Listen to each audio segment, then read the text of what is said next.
सेवादास पटेल जी सबसे आग्रह करता हूं कि वह हमारे राजनाथ सिंह जी का तहे दिल से जोरदार तालियों की गड़गड़ाहट से स्वागत होना चाहिए। Bharatiya Janata party, Bharatiya Janata party.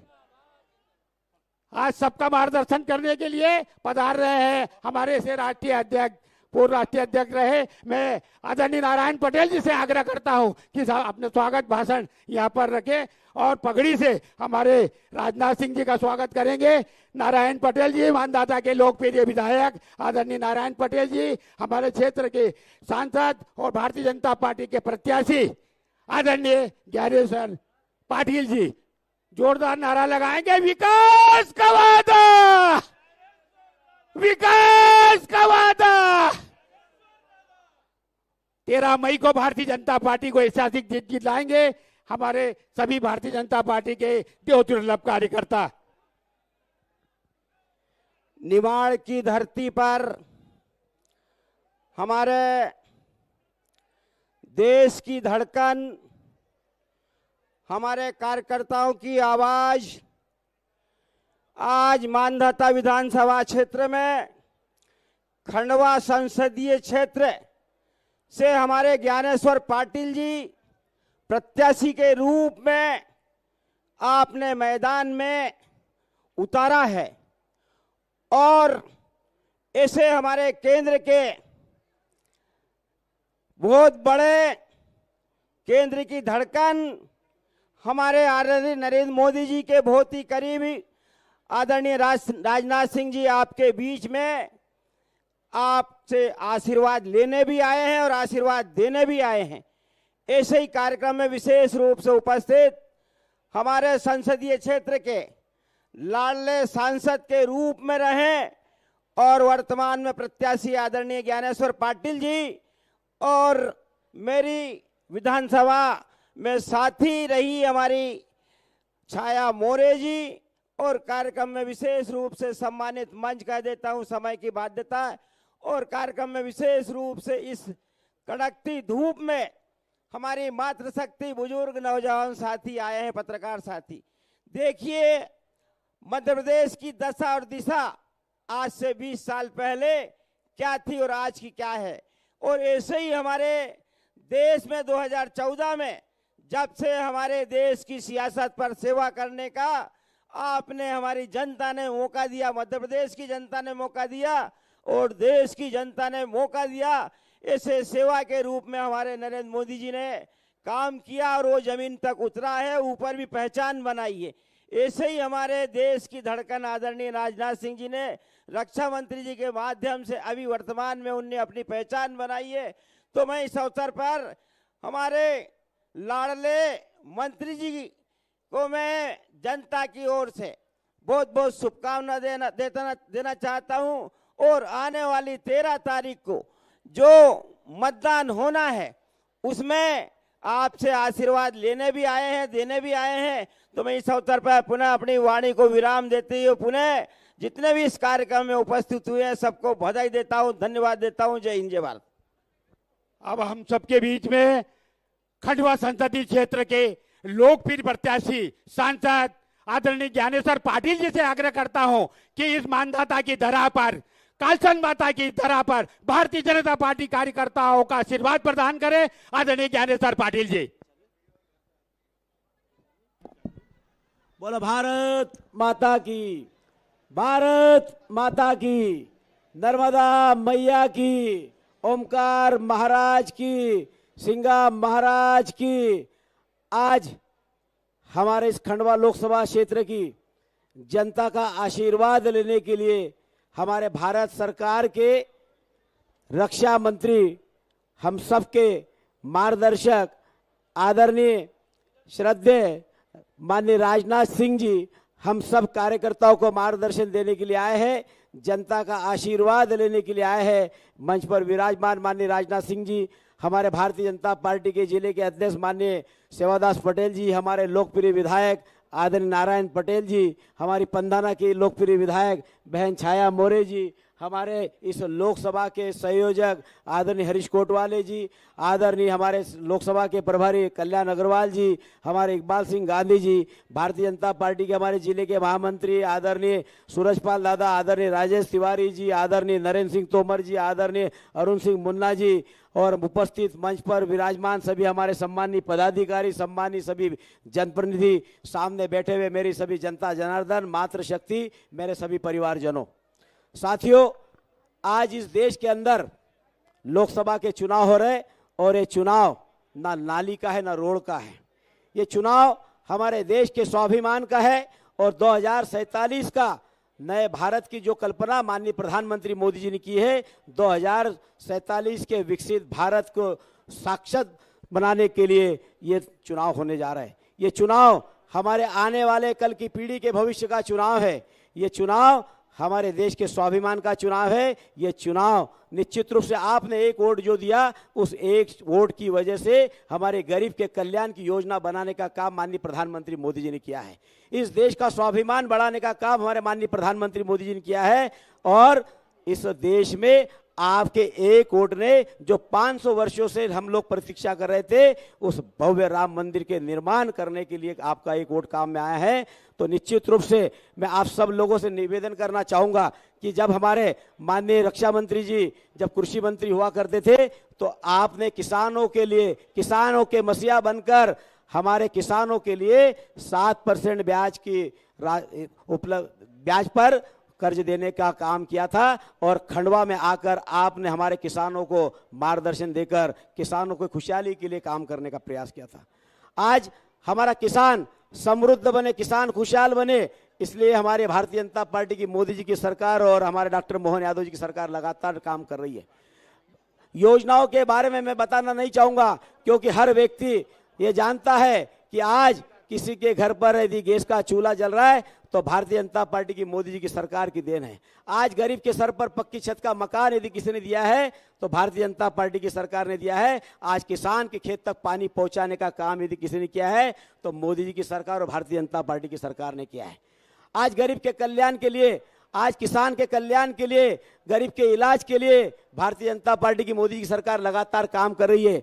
मैं आप सब लोगों के बीच में अधिक समय न लेते हुए मैं यही सबसे अपील करना चाहूंगा क्योंकि हम तो रोज निरंतर आप लोगों के बीच में आकर आप लोगों से चर्चा कर रहे हैं। आप लोगों का आशीर्वाद मुझे 13 मई को भी मिले और 13 मई को आशीर्वाद निश्चित रूप से आपका वोट तो मिलेगा ही, लेकिन आपके वोट के साथ साथ आपके परिवार का, आपके रिश्तेदार का, हर व्यक्ति के का एक एक वोट कमल के फूल का बटन दबे। आप मुझे आशीर्वाद देंगे तो निश्चित रूप से देश के प्रधानमंत्री मोदी जी के हाथ मजबूत बनेंगे और मोदी जी के हाथ मजबूत होंगे तो इस देश का विकास होगा। इस देश को एक विकसित भारत के रूप में 2047 का नए भारत की जो कल्पना माननीय प्रधानमंत्री मोदी जी ने की है वो 2047 में निश्चित रूप से हमारा देश विश्व गुरु के प्रथम स्थान पर रहेगा।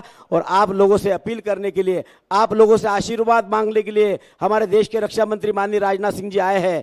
आप लोगों पर पूरा विश्वास है कि आपने पहले भी भारतीय जनता पार्टी का साथ दिया है और आगे भी भारतीय जनता पार्टी का साथ देंगे। मुझे पुनः प्रधानमंत्री मोदी जी ने और भारतीय जनता पार्टी के राष्ट्रीय नेतृत्व ने आप सब लोगों की सेवा करने का अवसर दिया है। मैं आपको इस बात का विश्वास दिलाता हूं कि जिस तरह से मैंने 2.5 साल आपकी सेवा करने में कोई कसर बाकी नहीं छोड़ी, आने वाले 5 साल में भी आपके विकास के लिए, आपके कल्याण के लिए, एक एक जनता की समस्या का समाधान करने के लिए मैं आपके बीच में रहूंगा और हर एक समस्या का समाधान करूंगा। आप लोगों को पुनः अपील करना चाहता हूं कि 13 मई को एक एक वोट कमल के फूल का बटन दबे, मुझे आशीर्वाद दे और प्रधानमंत्री मोदी जी के हाथ मजबूत करने के लिए आप सहयोग दीजिए। बहुत बहुत धन्यवाद। जय हिंद, जय भारत।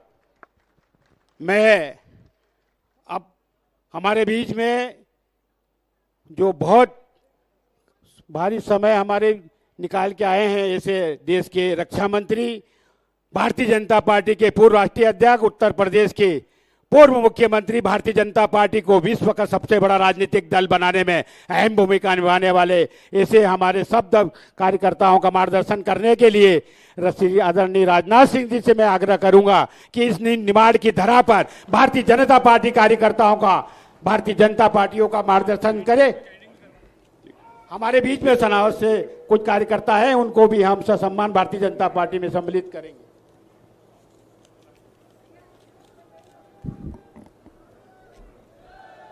बोलिए भारत माता की। वाह, गर्मी का असर दिखाई दे रहा है। एक बार तेज आवाज में बोलिए भारत माता की। अब ये बात हुई ना। आपके सांसद और इस बार लोकसभा में पुनः एक लोकसभा की सदस्यता के लिए हमारे भारतीय जनता पार्टी के प्रत्याशी श्री ज्ञानेश्वर जी पाटिल, अभी इनके पहले जिनका भाषण आपने सुना, श्री नारायण पटेल जी, विधायक मानधाता, बड़े तेज तर्रार नेता हैं हमारे नारायण पटेल जी। इकबाल सिंह गांधी जिला प्रभारी, श्री कल्याण जी अग्रवाल प्रभारी लोकसभा खंडवा, श्री हरीश कोटवाले जी, श्री सेवादास पटेल जी, श्री उज्जवल जोशी, श्री सचिन बिरला जी, श्रीमती कंचन तनवे जी, श्रीमती छाया मोरे, श्री अरुण सिंह, श्री सूरजपाल सिंह सोलंकी, श्री राजेश तिवारी, श्री दिनेश शर्मा, श्री लक्ष्मी नारायण दोगाया, श्री सखाराम यादव, श्री दिग्विजय सिंह, श्री नरेंद्र सिंह जी तोमर, श्री संतेश राठौर और श्रीमती इंदु दुबे जी, और यहाँ मौजूद मेरे सभी सम्मानित बहनों एवं भाइयों। शायद इस स्थान पर किसी सभा को संबोधित करने के लिए, क्या बात है? अच्छा अच्छा, अरे मीडिया के लोगों को डिस्टर्ब मत करिए। अरे ये लोग नहीं रहेंगे तो कौन आपकी बात लिखेगा?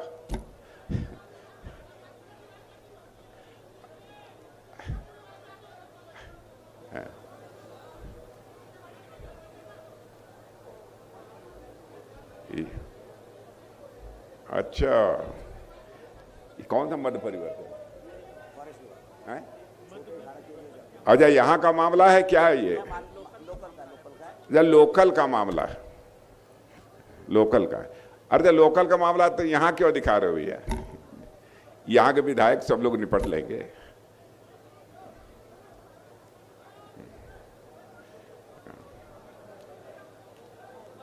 बैठ जाइए, बैठ जाइए।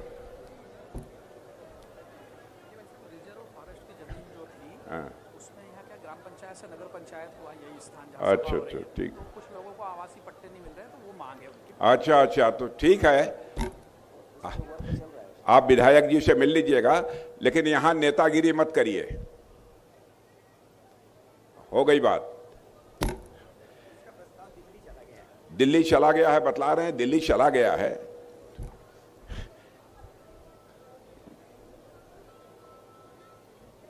यही नेताजी। ठीक है, बैठ जाइए, बैठिए। मेरे बहनों भाइयों, यदि मैं आप यहां पर आया हूं तो ज्ञानेश्वर पाटिल जी के लिए आया हूं, और आप लोगों ने फूलों की हार पहनाकर हम लोगों का स्वागत किया है। आप लोगों ने तालियां बजाकर स्वागत किया है। लेकिन मैं समझता हूं कि यह स्वागत और अभिनंदन और सलाम दुआ का कार्यक्रम कभी एक तरफा नहीं होना चाहिए।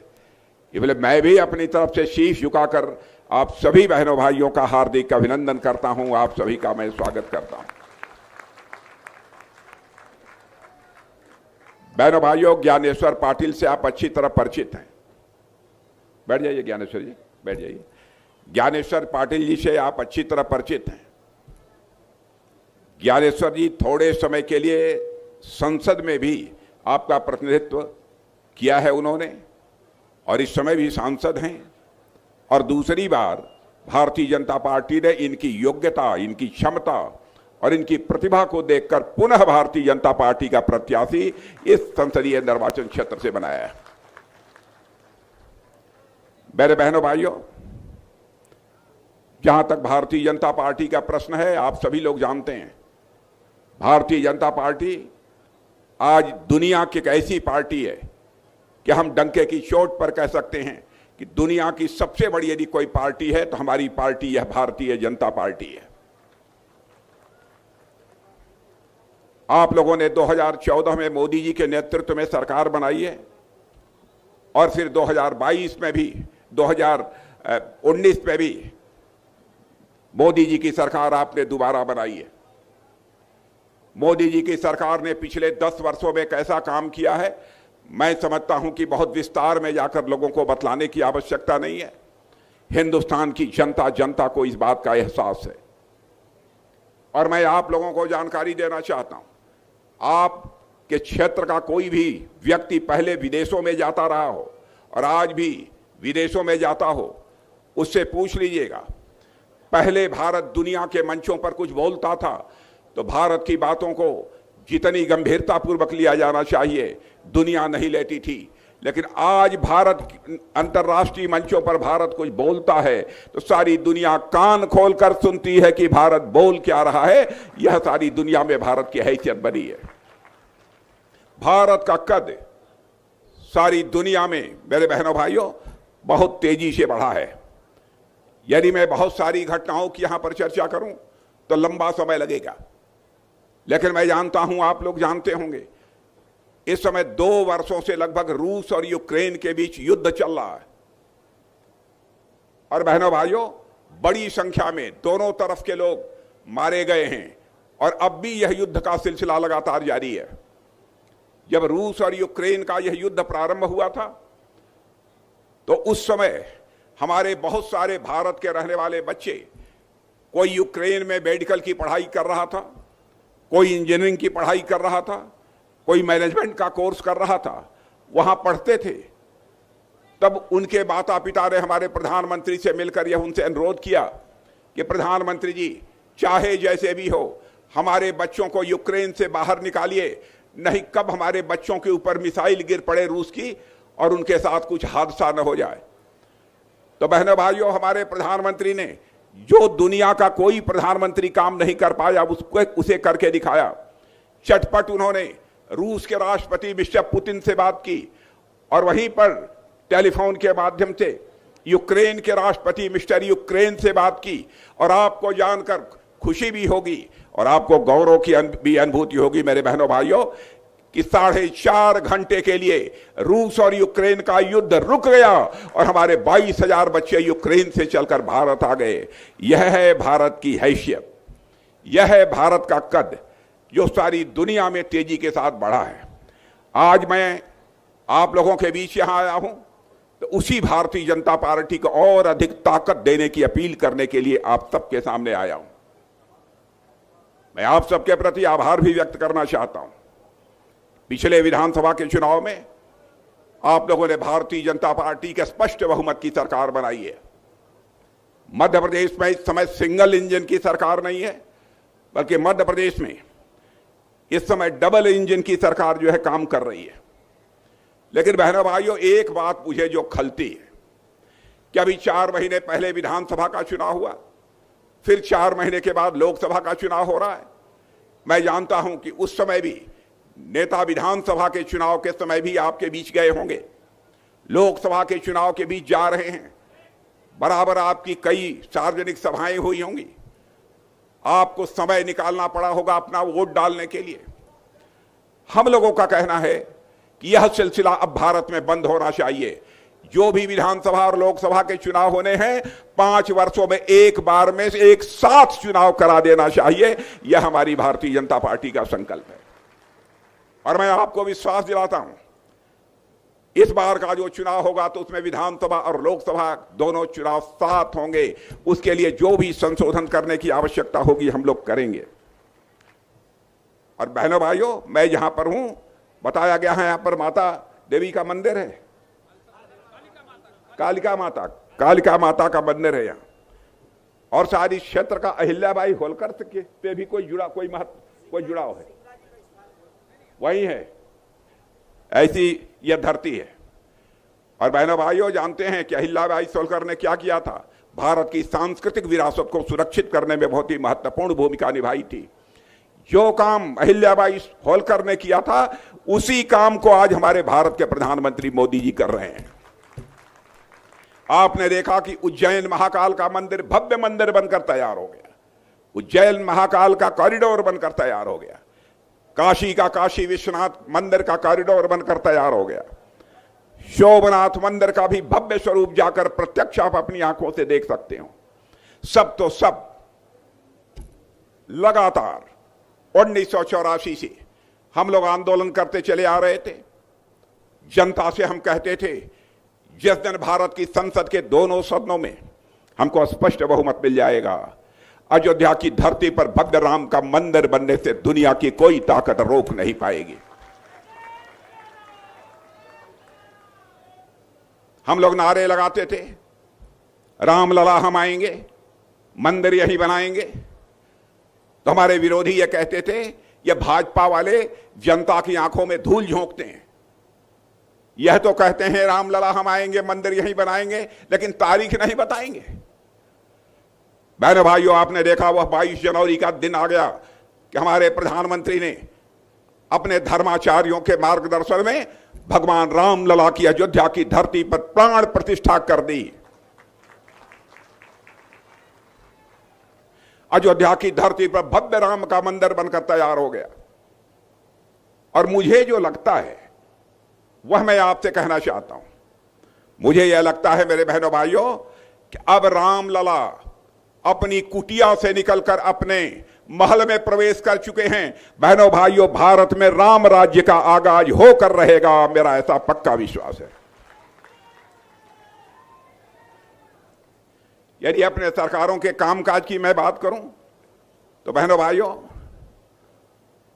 बहुत सारे ऐसे काम हैं, यदि उनकी मैं चर्चा करूंगा तो घंटों का समय लग जाएगा। और इस बार के लोकसभा चुनाव में तो करिश्मा हो गया। करिश्मा यह हुआ है, गुजरात में सूरत से हमारा भारतीय जनता पार्टी का लोकसभा का प्रत्याशी निर्विरोध जीत गया मेरे बहनों भाई। और अभी अभी आपने अखबारों में पढ़ा होगा कि इंदौर में जो कांग्रेस के प्रत्याशी थे, उन्होंने कांग्रेस से त्याग पत्र दे दिया और हमारे भारतीय जनता पार्टी का समर्थन करने के लिए तैयार हो गए। यह है भारतीय जनता पार्टी के प्रति, भारतीय जनता पार्टी के प्रति जनता का यह अगाध स्नेह, यह अगाध प्रेम है जो लगातार बढ़ता जा रहा है। लेकिन कांग्रेस के लोग क्या कहते हैं? कांग्रेस के लोग कहते हैं यह लोकतंत्र के लिए बहुत बड़ा खतरा है।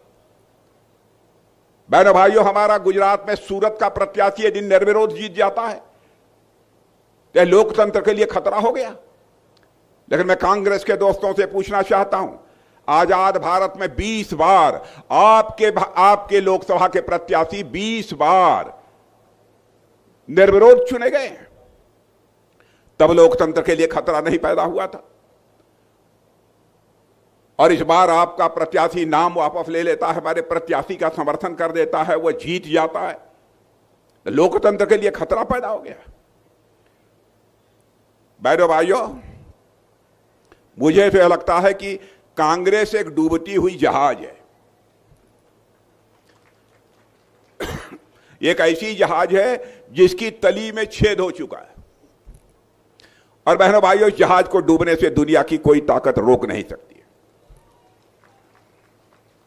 और मैं एक चीज आपको याद दिलाना चाहता हूं, पढ़े लिखे लोगों को जानकारी इस बात की होगी, जब आजादी हासिल हुई थी तो उसमें महात्मा गांधी ने कहा था कि आजादी के लिए कांग्रेस के झंडों के तले हमने संघर्ष किया है।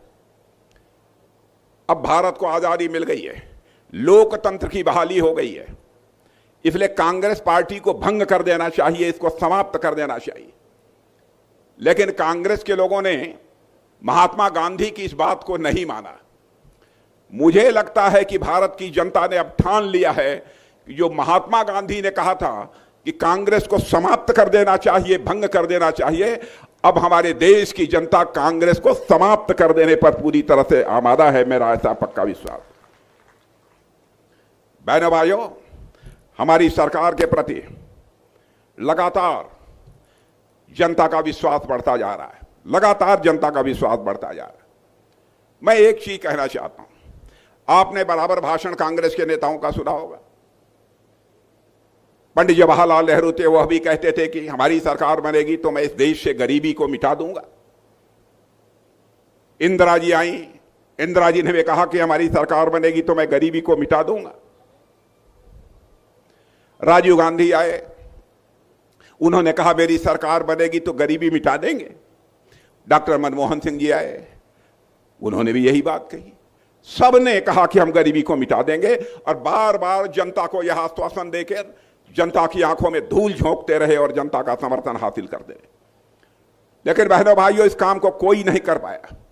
और आज जो मैं बात कह रहा हूं, मैं प्रेस के दोस्तों से भी कहना चाहता हूं, मेरी बात यदि गलत हो, अखबार के पन्नों पर लिख दें कि राजनाथ सिंह आए थे, जनता को गुमराह करके यहां से गए हैं, हमारी गलती होगी तो इसे स्वीकार कर लूंगा। मेरे बहनों भाइयों, इनमें से कोई गरीबी दूर नहीं कर पाया। दुनिया की बड़ी बड़ी संस्थाएं, अंतर्राष्ट्रीय मुद्रा कोष, इंटरनेशनल मॉनेटरी फंड भी यह दावा कर रहा है, नीति आयोग भी यह दावा कर रहा है, आजाद भारत के इतिहास में पहली बार 8 वर्षों के अंदर 25 करोड़ से अधिक लोगों को गरीबी रेखा से बाहर करने में कामयाबी किसी ने हासिल की है तो भारत के प्रधानमंत्री नरेंद्र मोदी ने हासिल की है।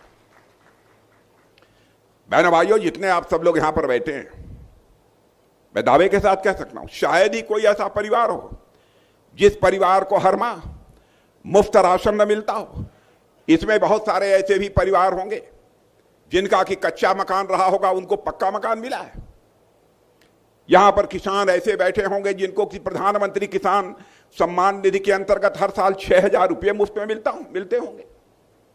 यहां बहुत सारे ऐसे परिवार होंगे जिन परिवारों की माताओं बहनों को पानी लेने के लिए दूर दराज जाना पड़ता था, घड़े पर घड़ा रखकर वो अपने घरों को वापस लौटती थी। उनके घरों में नल के माध्यम से जल पहुंचाया जा रहा है।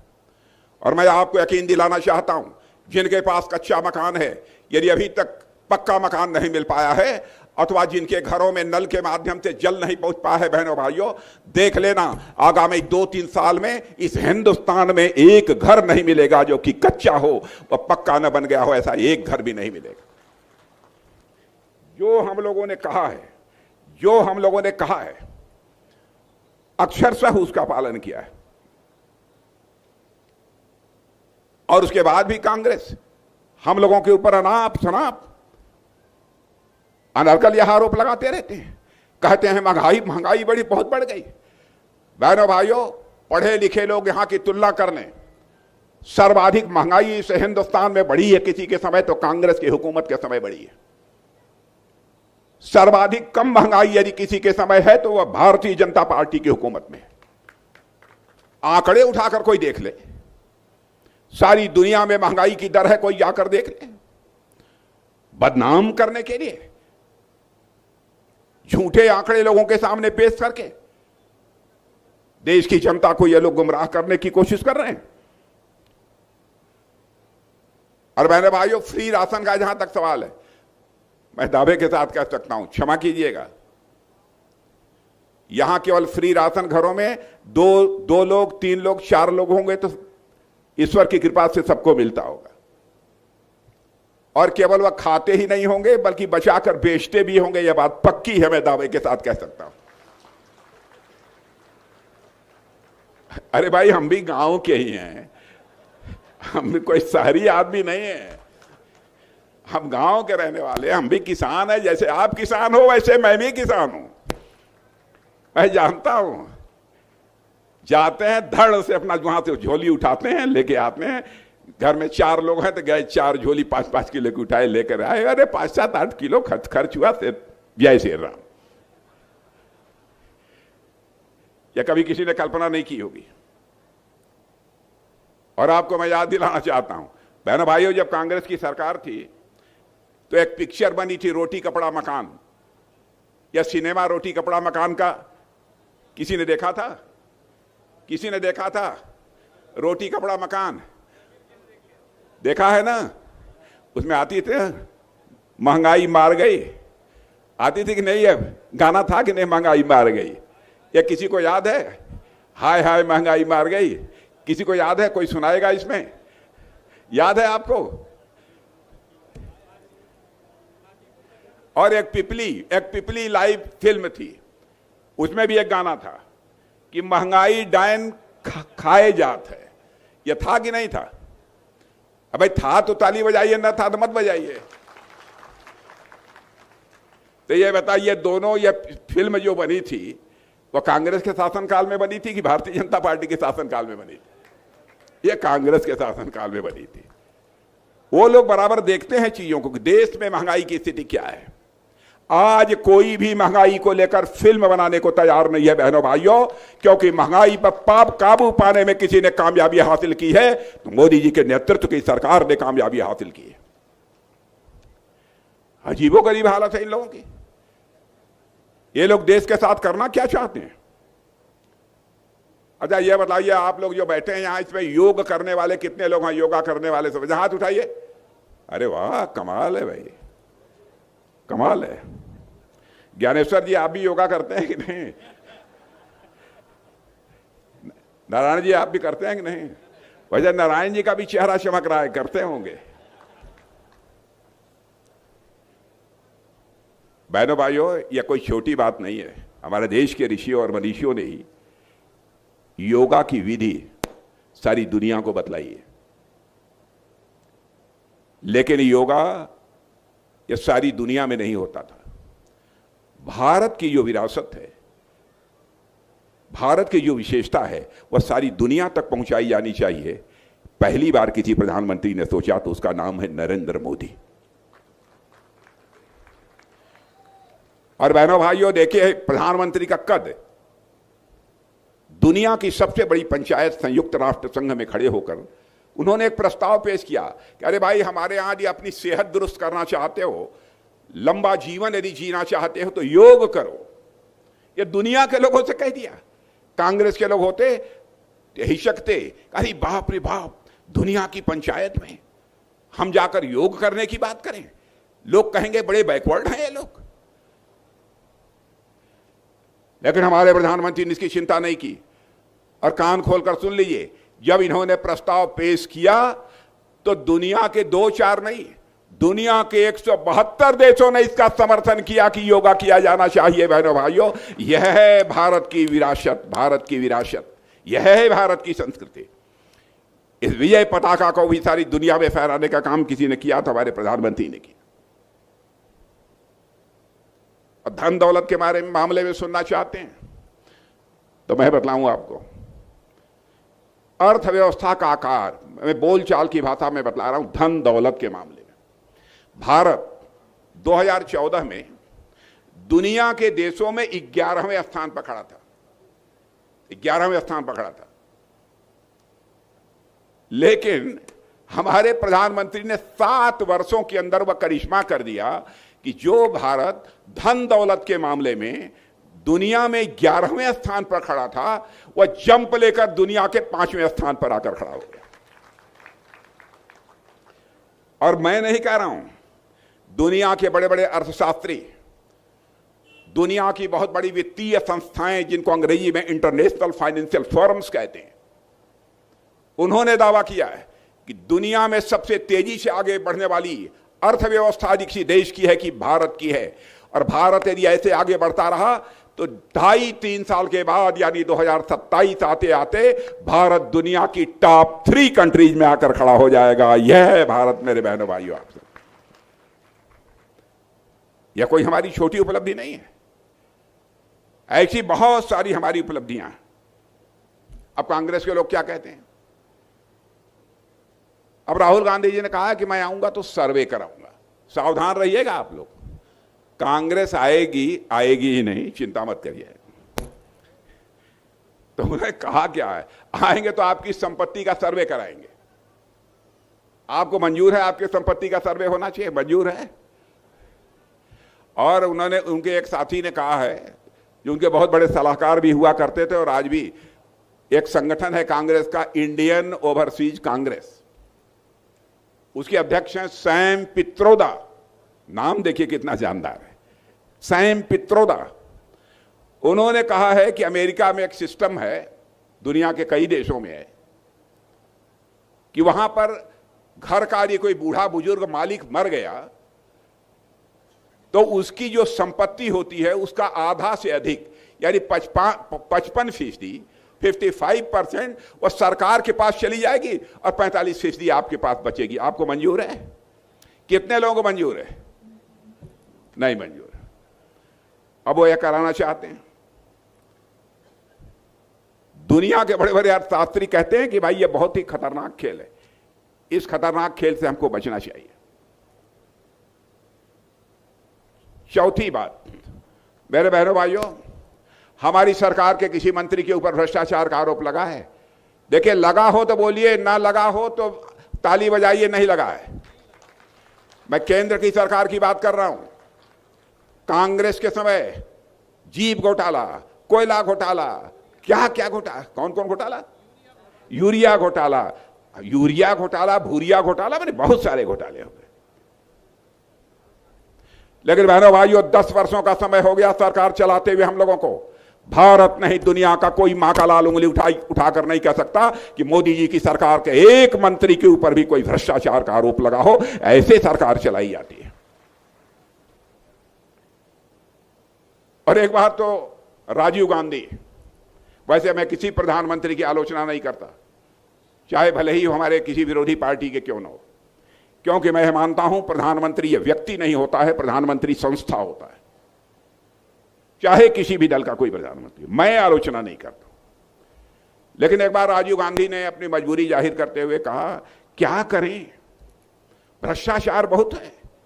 मैं दिल्ली से 100 पैसा भेजता हूं, लेकिन लोगों तक पहुंचते पहुंचते बामुश्किल 14 पैसा पहुंच पाता है। 86 पैसा ये भ्रष्टाचार की भेंट चढ़ जाता है।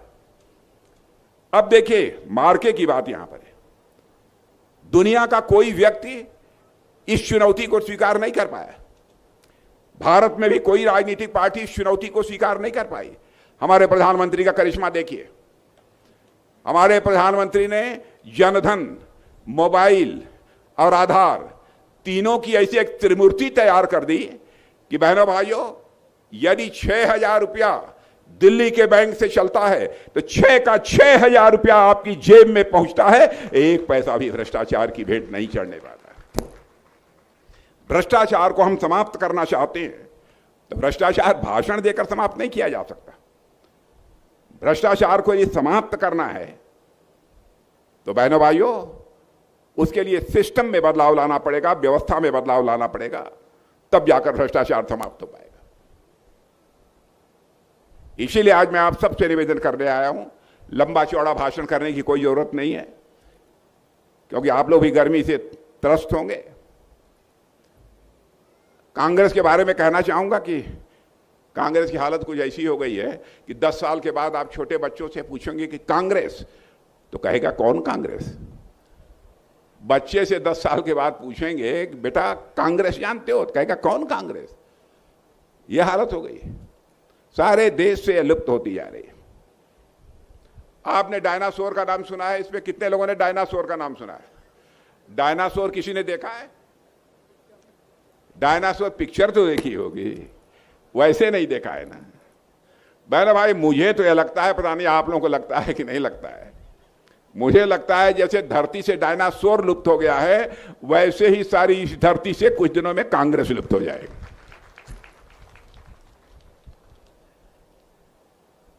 तो मैंने भाइयों, बातें तो बहुत हैं, लेकिन आगे की भी सभाएं हैं। अब मुझे आगे भी जाना है, तो मैं चलता हूं। लेकिन बस निवेदन करने आया हूं कि ज्ञानेश्वर पाटिल जी को पिछली बार कितने से जिताया था इन लोगों ने? ज्ञानेश्वर जी केवल 85,000 से जिताया था आप लोगों ने? हाँ, उपचुनाव हुआ होगा, और आप लोगों ने केवल 85,000 से जिताया। इस बार बढ़ाएंगे कि नहीं बढ़ाएंगे? पक्का? कि कितने से? 4 लाख? तो मेरी बात सुन लीजिए, 4 लाख से यदि हमारे ज्ञानेश्वर पाटिल जी को जिता दिया आपने, तो बहनों भाइयों, फिर से मैं आपके बीच आऊंगा, और दोबारा ज्ञानेश्वर पाटिल के जीतने के बाद आऊंगा तो मैं फूलों की ऐसी मोटी हार पहनने के लिए नहीं आऊंगा, बल्कि एक बार शीश झुकाकर यहाँ की जनता के प्रति आभार व्यक्त करने के लिए आऊंगा। आप सभी का अभिनंदन करने के लिए आऊंगा, आप सभी का स्वागत करने के लिए आऊंगा। आप सबको बहुत बहुत धन्यवाद।